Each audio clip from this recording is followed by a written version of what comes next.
샘솟는 기쁨입니다. 네, 잠깐 기도하겠습니다.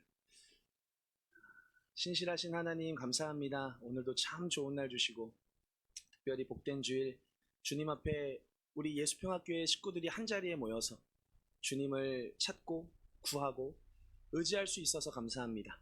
주님, 오늘 우리에게 주신 이 샘솟는 기쁨과 평안을 빼앗기지 않게 도와주시옵소서. 나눠주고 더해주는 복된 인생이 되게 하여 주시옵소서. 감사드리며 살아계신 예수님의 이름으로 기도드립니다. 아멘. 우리 성도님들 혹시 수능약, 면접약 이렇게 불리는 약을 혹시 들어본 적 있으세요? 수능약, 면접약 뭐 이런 이야기. 이거를 이제 인데놀이라고 하는 약을 이렇게 부르더라고요. 요즘 이제 또 수능철 또 면접 시즌들이 다가오고 있잖아요. 이런 중대한 일을 앞두고 긴장을 완화시켜주는 약이라고 해서 흔히 수능약, 면접약이라고 불립니다. 이 약은 원래 고혈압이나 부정맥 치료를 위해서 개발이 되었어요. 그래서 심박수를 낮춰주고 또 혈압을 조절하는 효과가 있어서 평소에 긴장하면은 심장이 이렇게 빨리 뛴다거나, 네, 지금 저처럼요. 네, 아니면 이렇게 손이 떨리거나 이런 현상을 좀 줄여준다고 해요.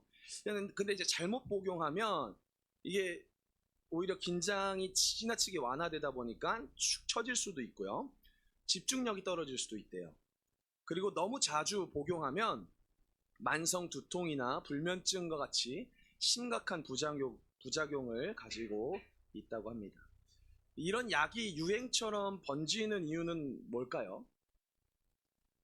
뭐 여러 요인들이 있겠지만 그만큼 우리가 마주하고 있는 현실이 극도로 불안하고 혹독하다는 반증이 아닐까 싶습니다.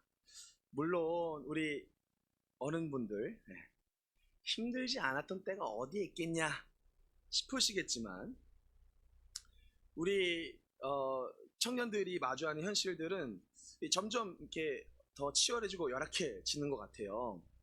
물론 우리 대한민국의 100년간의 역사를 아주 짧게 훑어만 봐도 일제강점기부터 6.25 한국전쟁, 새마을 운동을 중심으로 이어진 국가 경제 개발 시대, 민주화 운동, IMF 외환위기, 88만원 세대, M4 세대, 헬조선 등등 이런 혹독한 세월 속에서도 한강의 기적, 초고속 성장, 민주화 국가라는 화려한 타이틀을 가진 우리 대한민국이지만 미래 세대에게는 절규가 점점 더 커져만 가는 것 같습니다.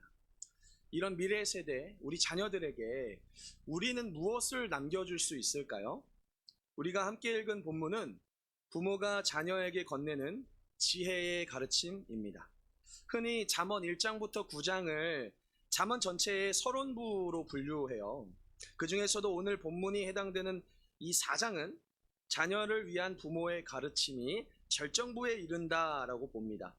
이 가르침은 부모의 독단적인 뜻이 아니에요. 단순히 부모의 개인적인 성공담이나 실패에 대한 성찰, 예측이나 분석 이런 가르침이 아니에요. 우리 4장 3절 한번 보실까요? 함께 읽겠습니다. 시작. 나도 내 아버지에게 아들이었으며 내 어머니 보기에 유약한 외아들이었노라. 지금 자녀에게 지혜의 가르침을 전하고 있는 자신도 자기 아버지의 아들이었고요. 자기 어머니 보기에는 유약한, 연약한 외아들인 때가 있었다. 이렇게 이야기를 합니다. 잠언의 메시지는요. 세대가 거듭되어도 여전히 변치 않는 한결같은 가르침, 진실한 지혜의 말씀을 전하고 있습니다. 4절도 한번 보실까요? 4장 4절 같이 읽겠습니다. 시작. 아버지가 내게 가르쳐 이르기를 내 말을 내 마음에 두라. 내 명령을 지키라. 그리하면 살리라. 아멘. 아버지의 가르침을 마음에 두고요. 그 명령을 지키면 살게 될 것이다 라고 말합니다. 이 패턴, 이 구도를 좀 주목해 보셨으면 좋겠어요. 가르침을 마음에 두고 그 명령을 지키면 살게 되리라. 이런 구도는요, 정확하게 하나님과 언약 백성의 관계를 보여주는 말씀이에요. 우리 오늘 본문을 체크를 해 놓으시고 신명기로 한번 가보실까요? 성경 앞쪽으로 가셔서 신명기를 한번 찾아보시겠습니다. 신명기 4장 1절 2절 말씀입니다. 구약성경 5번째 책입니다. 신명기 4장 1절 2절 말씀. 제 성경 페이지로는 266페이지에 있습니다. 신명기 4장 1절 2절 말씀입니다.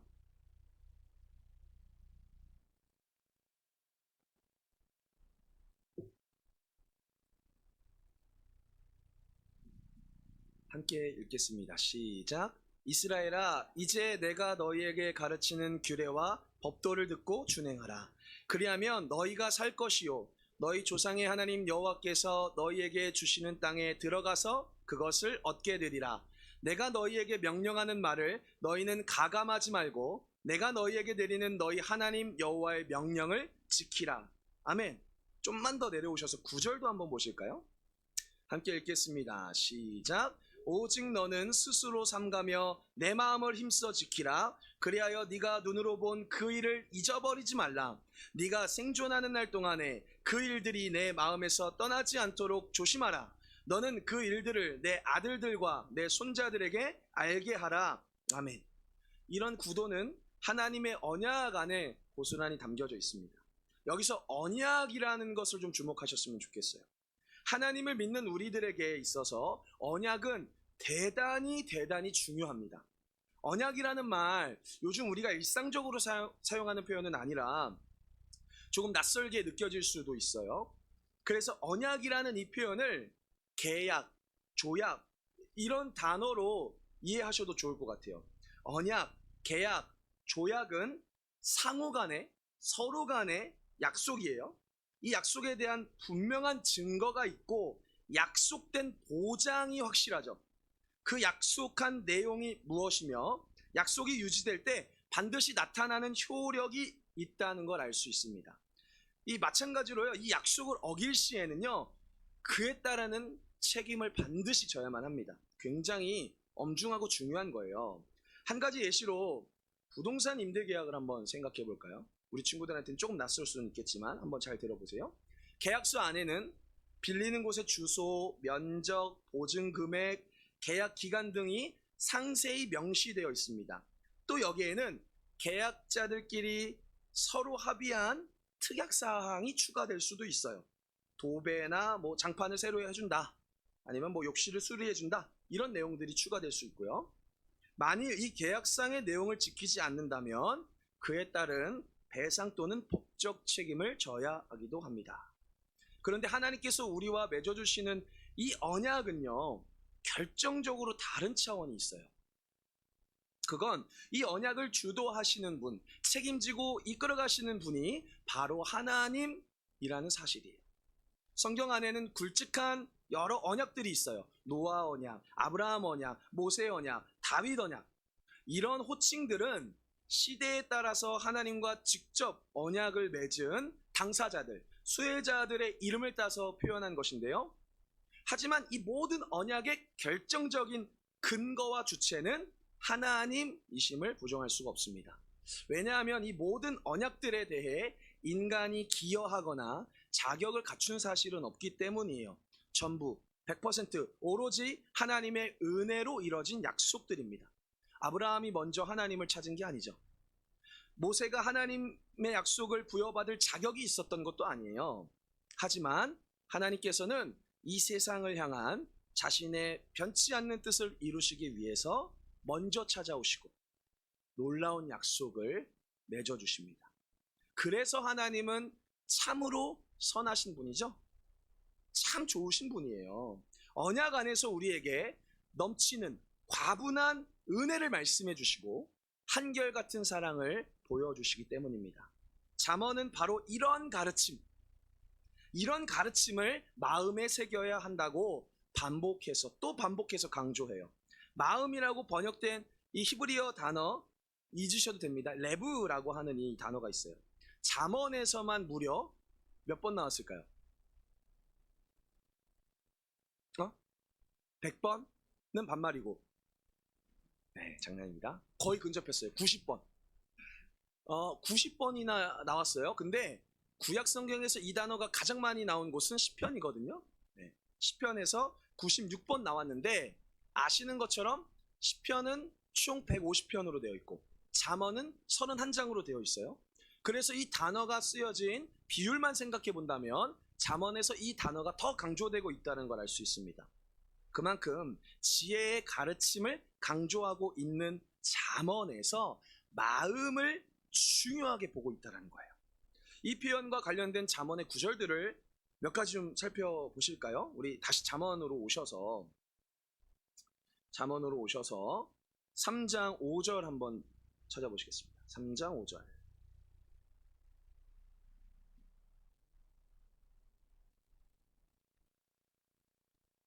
3장 5절입니다.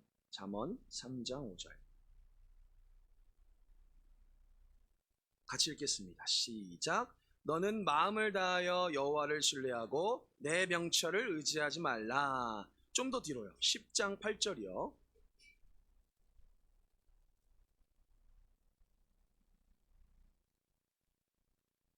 10장 8절입니다. 함께 읽겠습니다. 시작. 마음이 지혜로운 자는 계명을 받거니와 입이 미련한 자는 멸망하리라. 마지막으로 한 가지 더요. 16장 1절입니다. 16장 1절입니다. 같이 읽겠습니다. 시작. 마음의 경영은 사람에게 있어도 말의 응답은 여호와께로부터 나오느니라. 아멘. 이외에도 정말 많은 잠언의 구절들이 마음을 크게 강조하고 있습니다. 이 성경이 말하는 이 마음이라고 하는 것은요, 우리가 흔히 생각하는 것처럼 단순히 감정을 느끼는 곳 정도가 아니라는 걸 알 수 있죠.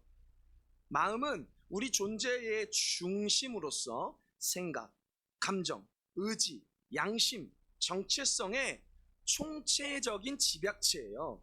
그렇기 때문에 우리의 마음 상태가 하나님과의 관계에 영향을 끼치는 거예요. 왜냐? 하나님께서는 우리의 외모가 아닌 중심을 보시는 분이기 때문에 그렇습니다. 우리와 영원한 약속을 맺으시고 그 약속된 복을 누리게 해주시는 하나님은 바로 중심을 주목하시는 분이에요. 하나님께서 외모가 아닌 중심을 보신다는 말씀에 유명한 성경의 일화가 있죠. 하나님의 사람 사무엘이 첫 번째 왕 사울을 대신해서 다른 사람을 왕으로 세워야 하는 상황이 있었어요. 사울이 처음과는 다르게 점점 더 하나님과 멀어졌기 때문입니다. 이런 상황 속에서 사무엘은요, 크게 슬퍼하고 낙담하고 있었어요. 그런데 하나님께서 그에게 새로운 임무를 주십니다. 베들레헴 사람 이새에게로 가서 그의 아들 중에 한 사람에게 기름 부음을 통해 왕으로 삼으라. 이런 미션을 주신 거예요. 사무엘은 하나님의 말씀에 순종해서 이새의 집으로 갔습니다. 이새의 아들 중에 처음 엘리압이라고 하는 사람을 봤는데 사무엘이 즉각 속으로 이런 생각을 한 거예요. 아, 하나님이 택한 사람이 바로 이 사람이겠구나. 사무엘은 그렇게 느낀 거예요. 태어날 때부터 하나님의 인도하심을 받고 늘 하나님과 동행하던 하나님의 사람 사무엘도 하나님이 보시는 중심이 아니라 외모를 볼 수밖에 없었다는 것이죠. 그러자 하나님께서 곧장 그에게 말씀하십니다. 그의 용모와 키를 보지 말라. 내가 이미 그를 버렸노라. 내가 보는 것은 사람과 같지 아니하니 사람은 외모를 보거니와 나 여호와는 중심을 보느니라. 아멘. 흔히 사람의 첫인상은 3초면 결정된다고 합니다. 또 첫인상은 이후에도 그 사람에 대한 호감에 영향을 끼치죠. 사람이 다른 사람을 볼 때 바로 이런 첫인상, 외모를 보는 건요, 상당히 자연스러운 반응이에요. 하지만 하나님께서는 우리와 다르시죠? 사람들이 보고 판단하는 외모의 겉모습의 차원이 아니라 중심, 그 가장 깊은 곳까지 면밀히 살펴보고 계신다라는 것이죠. 우리요, 반드시 이 사실을 명심하셔야 돼요. 하나님을 업신여겨서는 안 됩니다. 그분을 결코 가볍게 호락호락하게 생각해서는 안 된다는 거예요. 그분과의 약속, 그분과의 관계가 우리를 살리기도 하고요. 우리를 죽이기도 해요. 하나님과의 언약적 관계를 통해서 약속하신 복을 누리지 못한다면 우리는 현실의 두려움과 이 비참함을 넘어서지 못합니다. 모든 지킬 만한 것 중에 더욱 우리의 마음을 지켜야만 해요. 이로써 생명의 근원이 나오기 때문입니다. 이 말씀은 단지 우리 마음이 생명의 근원이라는 뜻이 아니에요. 우리 안에서는 선한 것을 끌어올리기가 어렵습니다. 불가능해요. 우리는 내면의 깊은 곳에서부터 샘솟는 생명의 근원을 조성할 수가 없어요. 우리는 외모, 겉모습의 차원에서 머물기 때문입니다. 아무리 더 깊어지고 싶어도 그곳까지 닿을 수가 없는 거예요. 우리는 내면의 깊은 곳까지 닿을 수 없을 정도로 손이 짧고요, 힘이 약합니다. 우리는 얼마든지 겉모습에 속기도 하고 속이기도 하잖아요. 화려한 모습, 빛나는 모습, 아름다운 모습, 그 모습을 하고 우리 안에 썩은 욕망과 무정함을 나타낼 때가 있지 않습니까? 우리가 주목하는 바로 그 겉모습 때문에 우리는 영혼도 빼앗길 수 있어요. 예레미야 선지자가 이렇게 호소합니다. 만물보다 거짓되고 심히 부패한 것은 마음이라 누가 능히 이를 알리오마는. 그렇습니다. 우리가 만물이 병들어가는 것을 걱정하죠. 치명적인 기후 위기를 낳는다고 두려워합니다. 근데요, 더 심각한 건요, 우리 마음이에요. 우리 생각, 감정, 의지, 동기, 정체성 등 이 집약체인 마음이 심히 부패해져 버렸다는 거예요. 부패했다라고 이 번역된 이 단어, 이거는요, 깨지기 쉽다, 약하다라는 말이에요. 깨지기 쉽다, 약하다. 우리 마음은 깨지기 쉽다, 약하다라는 거예요. 그러니까 어때요? 고칠 수 없는 불치병과도 같고 심하게 병들어 버리면은 낙담할 수밖에 없는 그런 모습과도 같습니다. 그렇기 때문에 우리는 한 번 깨지면, 한 번 병들면 시간이 지날수록 더 악화될 거예요. 부패했다라는 말은 썩어 문드러졌다는 거잖아요. 썩어서 처음 형태가 완전히 사라진 상태. 원래 어떤 모양이었는지, 원래 어떤 기능이었는지 처음 모습은 사라진 지 오래요. 더 일그러지고 더 어긋나고 더 흉측한 모습으로 변질된 것이 부패한 거죠. 우리의 마음은 작동하는 듯 하지만 부패한 상태이기 때문에 정상적인 작동이 어려울 때가 매우 많아요. 오작동, 과작동으로 괴로운 순간들이 많습니다. 열 길 물속은 알아도 한 길 사람 속은 모른다 라는 옛말이 있습니다. 나도 내 마음이 왜 이런지 몰라서 우울하고 속상할 때가 있죠. 또한 저 사람 왜 저럴까 하는 답답함과 짜증이 밀려올 때도 있습니다. 그래서 예부터 사람의 마음을 알고 싶으나 그럴 수 없어서 괴로워하는 사람들이 많았던 것 같아요. 오늘날에도 여전히 사람의 마음에 대한 이야기, 심리에 대한 분석은 정말 인기가 많아요.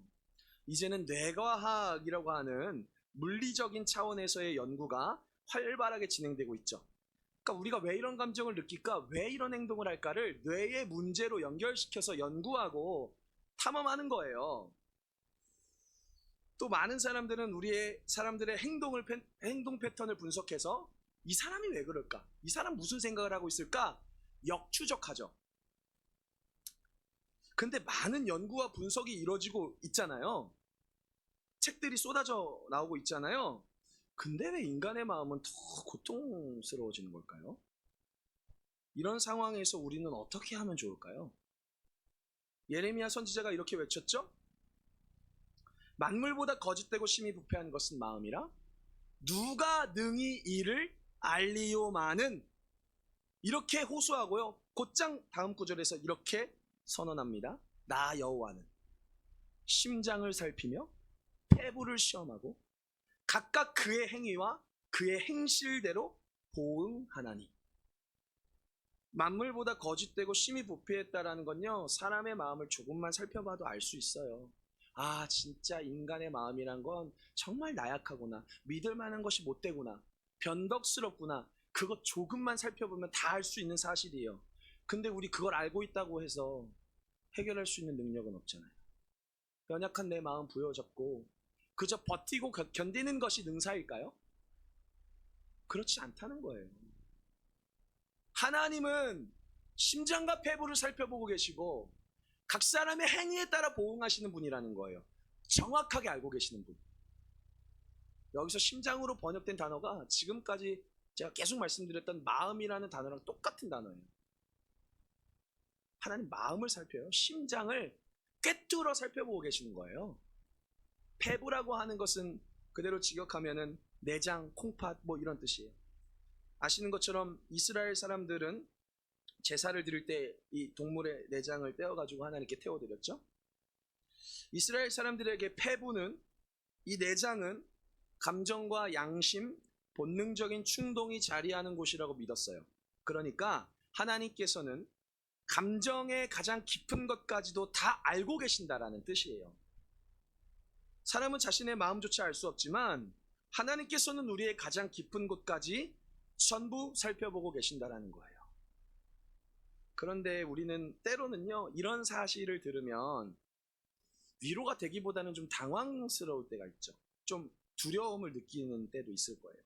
나도 모르는 내 모습을 누군가 다 알고 있다? 별로 반갑지 않게 느껴질 때가 있어요. 그래서 가장 가까운 사람일수록 내 진짜 치부, 내가 진짜 말하기 어려운 상처 꺼내기가 참 쉽지 않잖아요. 내가 이 말을 했을 때 저 사람이 나를 편견 없이 내 말 그대로를 받아들여 줄까? 내가 그때 어쩔 수 없이 그런 말과 행동을 했었는데, 정말 그때 힘겨운 시간들이 있었는데 내가 왜 그랬는지 저 사람은 이해해 줄 수 있을까? 혹시 내가 이걸 다 털어놓았을 때 나를 다르게 보면 어떡하지? 나를 비난하거나 적어도 겉으로는 티는 내지 않더라도 속으로 나를 부정적으로 보면 어떡하지? 우리 이런 두려움, 불편함이 있잖아요. 그래서 때로는 이런 극심한 스트레스, 극도의 긴장 상태가 지속되면요, 그냥 아무도 나를 모르는 곳에 그냥 갔으면 좋겠다. 그런 충동 느낄 때 있잖아요. 우리의 심장과 폐부를 살펴보시고 우리를 다 알고 계시는 그 주님이 위로되지 않으실 때, 그때 꼭 이 사실을 기억하셨으면 좋겠어요. 우리의 썩어 문드러진 심장을, 그 폐부를 보고 계시는 주님, 어떤 시선으로 바라보고 계실까? 주님은 이런 우리들의 마음에 대하여서 무엇을 계획하고 계실까? 이 사실을 반드시 기억하셔야 해요. 예레미야 24장 7절에 이렇게 이야기합니다. 내가 여호와인 줄 아는 마음을 그들에게 주어서 그들이 전심으로 내게 돌아오게 하리니 그들은 내 백성이 되겠고 나는 그들의 하나님이 되리라. 아멘. 만물보다 심히 부패하여서 거짓되고 썩어 문드러진 우리들의 마음을 다 보고 계시면서도 하나님 작정하신 뜻을 꺾지 않으세요. 우리 마음에 하나님 어떤 분이신지를 알게 하는 마음을 부어주시기. 그들을 내 백성 삼기로 한 이 다짐을, 이 의지를 절대 놓지 않으시겠다라고 말씀하시는 거예요. 이 말씀이 선포되어질 때 남유다는요, 극도로 불안정했던 시기예요. 훌륭했던 요시야 왕이 갑자기 죽고 나라의 운명이 급격하게 기울기 시작합니다. 요시야의 아들 여호아스가 왕이 됐는데 3개월 만에, 석 달 만에 이집트로 끌려가요. 다음 왕이 된 요시야의 또 다른 아들 여호야김은 바벨론에 의해 포로로 붙잡혀가요. 그들은 하나님과의 언약을 외면하고 다른 나라의 신들을 따랐습니다. 하나님보다 다른 나라 왕들의 힘을 더 두려워했던 거예요. 언약에 대한 불순종이요, 무려 370년이나 지속된 상태입니다. 다윗은 하나님께 합당한 자라고 여겨졌던 왕이죠. 하나님께서는 이 다윗에게 너의 자손들이 나의 계명을 잘 따르면 그 보좌를, 왕좌를 영원히 지켜주시겠다고 약속하셨어요. 하지만 다윗 이후로 유다 가문의 수많은 왕들은 대부분 실패했죠. 물론 부분적으로 중간에 하나님께 돌이키려고 순종했던 선한 왕들이 있었지만 결과적으로 그들은 완전 실패했던 거예요. 하나님께서는 이렇게 철저하게 망가진 사람들, 실패한 사람들을 포기하지 않으세요. 그들에게 자신이 누구인지 아는 마음을 주시겠다라고 약속하십니다. 그들이 전심으로 하나님께 돌아오기까지 포기하지 않으시겠다고 하시는 거예요. 바로 이 지점이 하나님께서 우리와 맺어주신 언약의 독특함, 위대함인 거예요. 역사 속에서 이렇게 변함없이 일하신 하나님을 알면 알수록 우리 믿음은 자라나게 되어 있어요. 심지어 하나님의 위대한 계획은 여기서 끝이 아닙니다. 우리 공동기도문으로 함께 고백했던 예레미야 31장 31절 34절의 말씀을 좀 떠올려 보셨으면 좋겠어요. 우리를 향하신 하나님의 새 언약 프로젝트가 발표되는 순간이에요. 요 며칠 막 그 글로벌 기업에 막 이렇게 사람들이 막 이렇게 막 회동도 하고 막 그 자리가 막 되게 이슈가 되잖아요. 그래서 막 국가적으로 어떤 협약을 하는지 또 기업 간에 어떤 협약을 하는지 막 이런 것들이 발표될 때마다 막 민심이 출렁거립니다. 아, 드디어 우리의 경제가 되살아나겠구나. 어떤 기대감을 막 부풀려요. 근데 그런 어떤 협약과 선포보다 가장 위대한 선언이 바로 예수님의 새 언약 프로젝트라는 거예요. 새 언약 프로젝트. 하나님께서는 우리 안에 이 하나님을 아는 마음을 주시기 위한 새 언약을 세우기로 작정하셨어요. 이전에 돌판에 새겼던 언약의 내용을 이제는 우리 심령에 새기겠다고 말씀하십니다. 거짓된 마음의 선을 나타내시고 부패한 마음을 완전히 새롭게 하시겠다라는 거예요. 우리가 마음을 지켜야 하지만 그 일은 우리의 능력이나 의지로는 불가능합니다. 하나님께서는 새 언약을 통해서 우리가 마음을 지킬 수 있도록 이끄시겠다 작정하신 거예요. 그래서 오늘 설교의 제목처럼 우리의 마음은 우리 안에 지성소가 됩니다. 지성소는 아시는 것처럼 성전의 가장 깊은 곳에 있죠?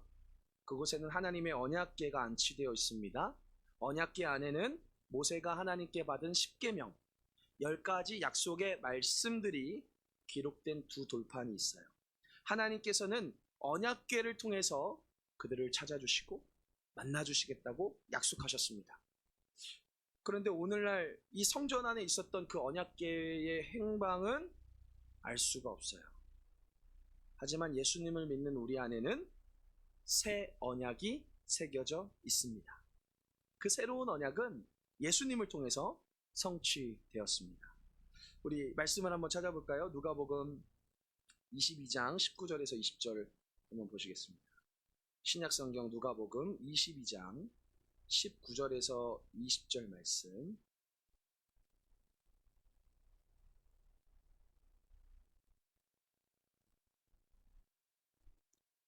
신약성경 135페이지에 있습니다. 누가복음 22장 19절에서 20절 말씀입니다.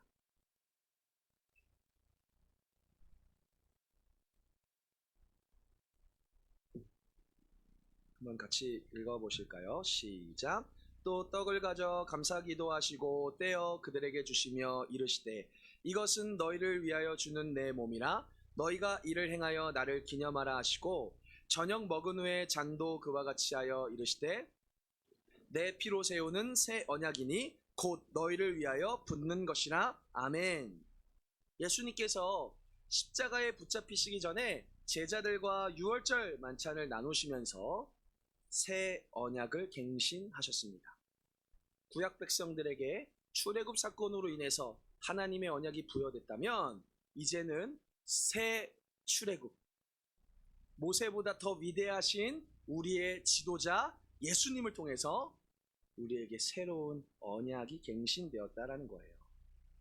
그분이 우리를 대신해서 찢으신 그 살을 통해서, 흘리신 피를 통해서 맺어진 약속입니다.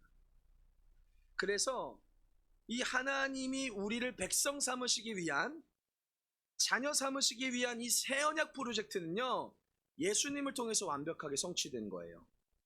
십자가 위에서 호흡이 다하는 그 순간에도 외치셨던 한마디, 다 이루었도다. 예수님이 이루신 일이 무엇인지를 모르면 새 언약의 시대에 살지만 그 언약과는 상관없이 살게 되는 거예요. 도대체 예수님이 이루신 그 언약의 내용이 무엇인지 모른 채 그 언약과 상관없이 살아가면 아무리 우리가 주님을 찾아도 주님이 원하시는 삶을 살 수가 없는 거예요. 새 언약 안에 계신 여러분은 누가 뭐라 하더라도 새 사람들이에요. 믿으십니까? 새 사람들이에요.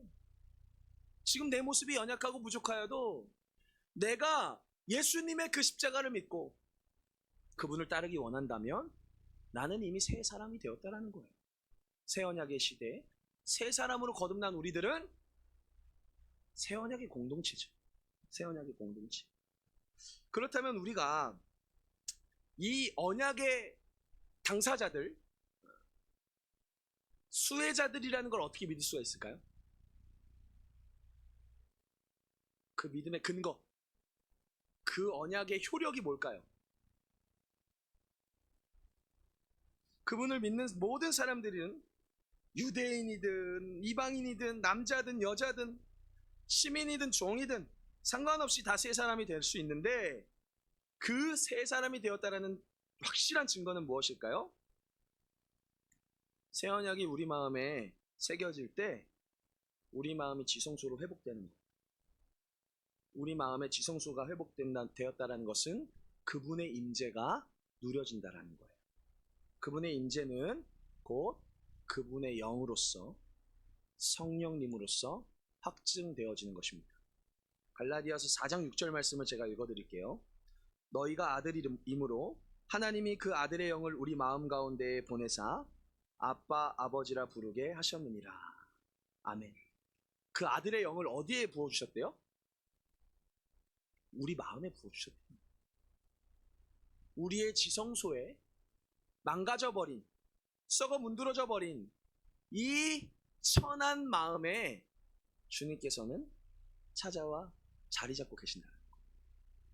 그래서 우리로 하여금 하나님을 나의 아빠, 아버지로 부르도록 이끄신다는 거예요. 그래서 우리에게 이런 경험이 있으면, 이런 고백이 있으면 성령님 이미 내 안에 함께 하시는 거예요. 내가 이미 주님의 성전 지성소가 된 것이에요.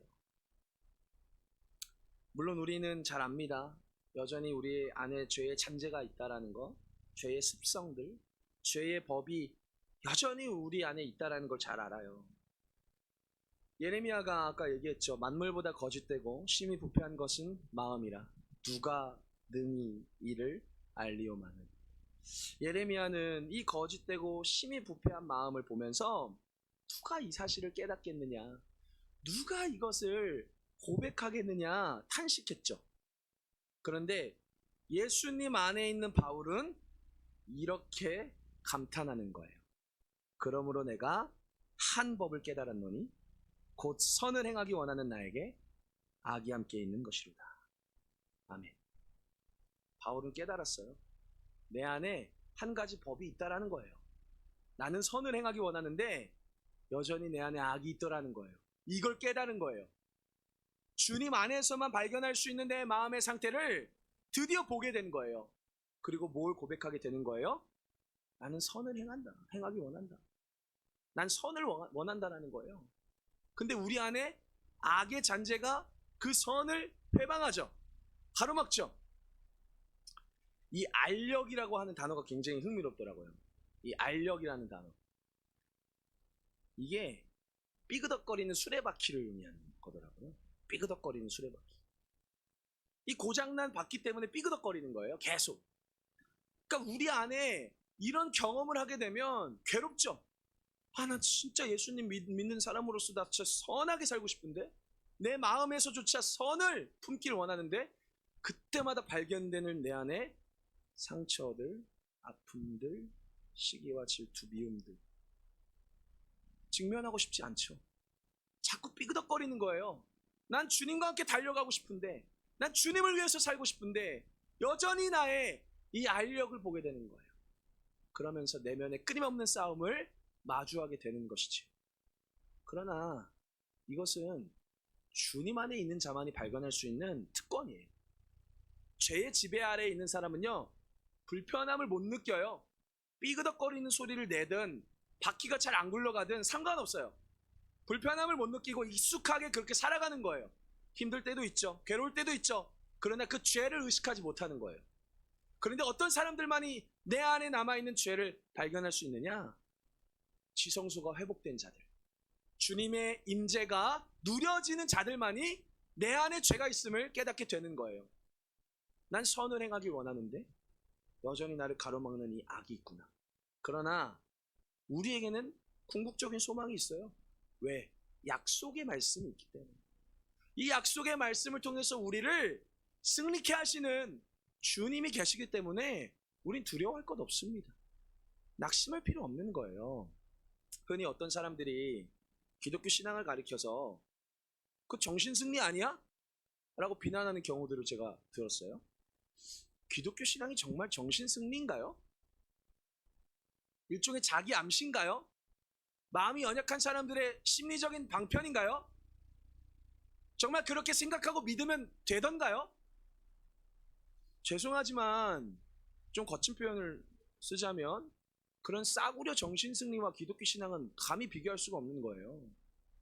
기독교 신앙은요, 예수님의 새 언약의 공동체는요, 승리하는 정신이에요. 승리하는 정신.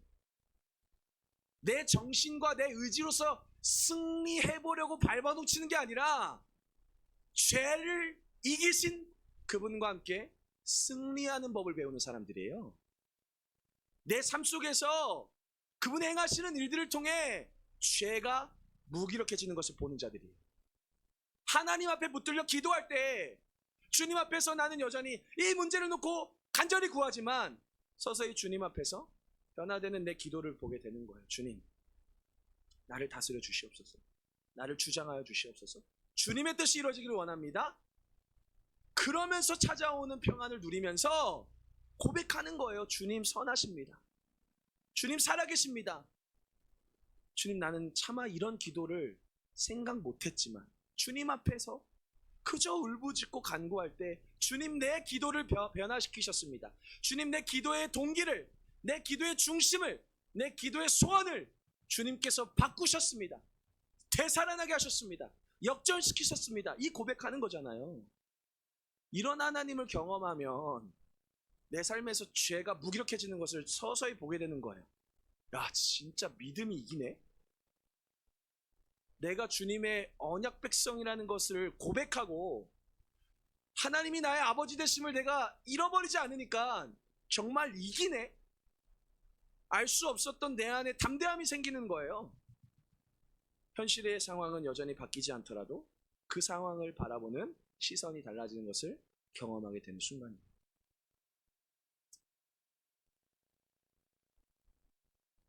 교회는 새 언약의 공동체입니다.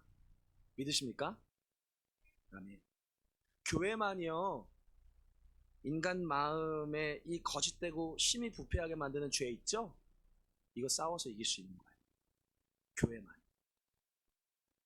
인간의 마음을 비롯해서 만물은 점점 부패해가고 있지만 교회는 만물을 충만하게 하시는 그분의 모험입니다. 그래서 저는 오늘 이 말씀을 정리하면서 두 가지 차원의 적용점을 말씀드리고 싶습니다. 먼저는 말씀이에요. 말씀. 최고의 치료약은 뭔지 아세요? 최고의 치료약? 네? 자신 있게 말씀하셔도 돼요.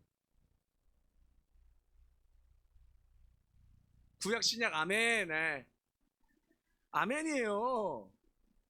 이게 사실은 제가 1부 때 제가 봤던 그 예전에 그 짤을 이제 기억해서 말씀드리는데 전혀 공감을 못 하시더라고요. 그래서 제가 그 얘기는 안 하려고 했는데 알고 계시는 분이 계시네요. 정말 통찰이 뛰어나십니다. 네, 지혜로우세요. 이건 정말 중요한 거예요. 최고의 치료약은요, 구약과 신약이에요. 우리 아이들이 불안해할 때 어떤 약 지어주실 거예요?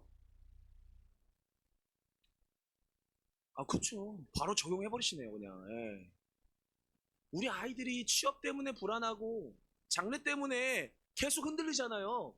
그때 우리가 이 아이들의 손 붙잡고 반드시 들려줘야 되는 구약과 신약, 언약을 잊어서는 안 돼요. 하나님이 너 붙드신다? 하나님이 너 이끄시는 손 절대 놓지 않으신다? 이 성경의 수많은 역사 속에서 하나님을 봐라. 우리의 실패 속에서도 이 손 놓지 않고 여기까지 오신 하나님을 봐라. 그분이 너의 삶을 책임지실 거야. 너가 그 언약 안에 있으면, 그 언약을 기억하고 누리면 너 절대 안 망해. 이 언약을 쥐어주셔야죠. 이거 너무 중요한 거예요. 최고의 치료약은 뭐라고요? 구약과 신약이다. 외우기도 쉽잖아요. 최고의 명약입니다. 두 번째, 기도예요. 기도라고 하는 것 또한 우리에게 보장된 복이에요. 확실하게 보장된 복. 그 중에서도 우리 빌립보서 4장 6절 7절 한번 보실까요? 개인적으로 너무 사랑하는 말씀인데, 빌립보서 4장 6절 7절, 이거는 그 마음에 투약하셔도 돼요. 그 암송하시라는 뜻이에요. 4장 6절 7절, 정말 중요한 약입니다. 우리 기도에 있어서 함께 읽겠습니다. 시작. 아무것도 염려하지 말고 다만 모든 일에 기도와 간구로 너희 구할 것을 감사함으로 하나님께 아뢰라. 그리하면 모든 지각에 뛰어난 하나님의 평강이 그리스도 예수 안에서 너희 마음과 생각을 지키시리라. 아멘. 때로는 하나님께 기도하는데 서운하고 답답하고, 기도하는데도 힘이 빠질 때 있죠? 한번 잘 들여다보셔야 돼요. 내가 뭘 붙잡고 기도하고 있지? 내가 뭐에 대해서 기도하고 있지? 우리는요, 기도할 때도요, 언약 붙들고 기도하면 하나님 반드시 들어주십니다. 언약 붙들고 기도하면 하나님 안 들어주실 수가 없어요. 왜냐? 하나님이 약속하신 것이기 때문에.